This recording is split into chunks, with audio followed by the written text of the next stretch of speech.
The story of Bridget Cleary is one of the most famous crimes in Irish folklore. It is known to be the last witches' burning story in Ireland. In March 1895, she was reported missing under circumstances that puzzled the Irish police, and finding her later made things more complicated. Bridget Boland was an Irish woman born in 1869 in Ballavadila, Ireland. Bridget, since her childhood, was known for her intelligence, and because of the way her family raised her according to a way she taught her to rely on herself.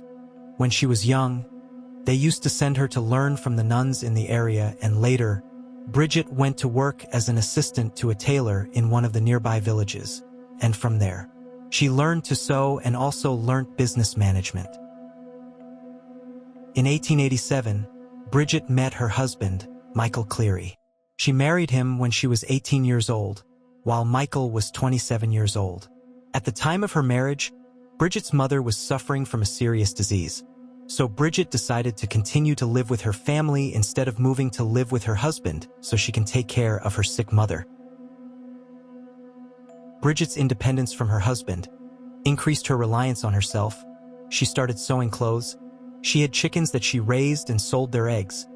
This thing for Irish society at that time was not normal. It was known that the woman was supposed to stay in her husband's house and raise her children, but Bridget was different from what society expected from her. She had no children, and she was self-reliant and was working.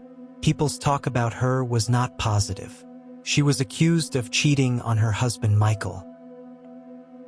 After years of marriage, and after her mother's death, Michael decided to move with Bridget in her family's home. Bridget's home was small and designed as residence to the servants and workers, but it was good for them. Bridget's father was a farmer and was used to this type of homes, but the home had one problem. It was known to the people of the region. It is built at a fortress of fairies. At that time, in Ireland, there was a common belief in the existence of fairies. They were the reason of any strange phenomenon which had no clear explanation. For example, they were the cause of any strange sounds that were heard at night, and they were the cause of the rotting of food, and they were the cause of bad luck and diseases. There was even a belief that fairies could enter homes at night, kidnap children, and exchange them for other fairies in the same shape. According to these stories, the fairies were gathered at areas known as the fortresses of the fairies. These areas have a distinctive circular design, some of which were historical monuments of medieval military fortresses.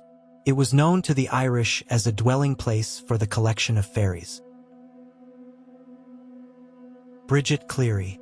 Her name after she took her husband's family name. She was not afraid of these stories, but she was impressed by the stories of the fairies, so it did not annoy her that she lives near the place where the fairies are gathered, unlike the rest of the people. She loved to visit the fortress of the fairies and spend her time there. On March 4, 1895, it was a cold day. The snow was covering the entire area, but Bridget Cleary came out of the house that day to deliver an order of eggs to one of her clients. Some people say that when she went out to the fortress of the fairies. No one is sure, but what is certain is that on that day when Bridget came home, she wasn't fine. She was sick, and her temperature was high. She spent the rest of the day in bed, complaining of a severe headache. Bridget's condition was getting worse day by day. Her father and husband brought her many doctors and monks, but they were unable to treat her. Obsessions and thoughts started spinning in Michael's head. No one knows exactly where the idea came from. Is it because he was ashamed of what people said about his wife, or because he was a serious believer in fairy stories?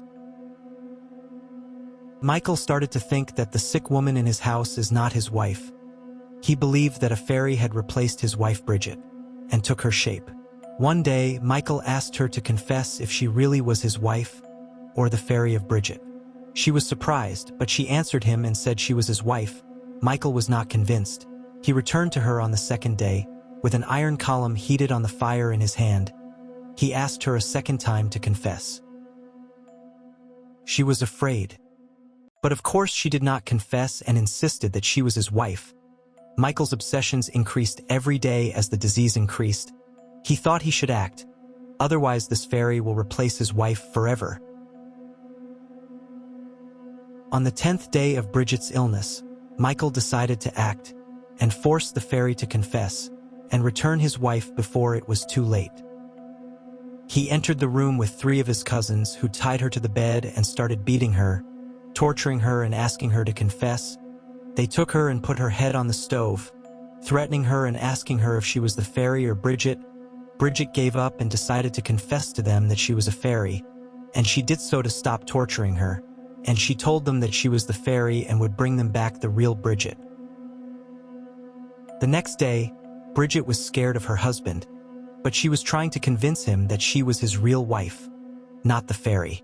She got up in the morning for the first time since she got sick and went to the dining room to eat with her family. While eating breakfast, Bridget asked her husband for a glass of milk, but Michael went crazy when he heard this thing. Because it's a well-known story about fairies that they love fresh milk, so this is definitely not his wife, and this is still a fairy in the form of his wife Bridget. Michael lost his mind and threw her to the ground, hit her and ripped her clothes, then poured the lantern oil on her and set her on fire while she was alive.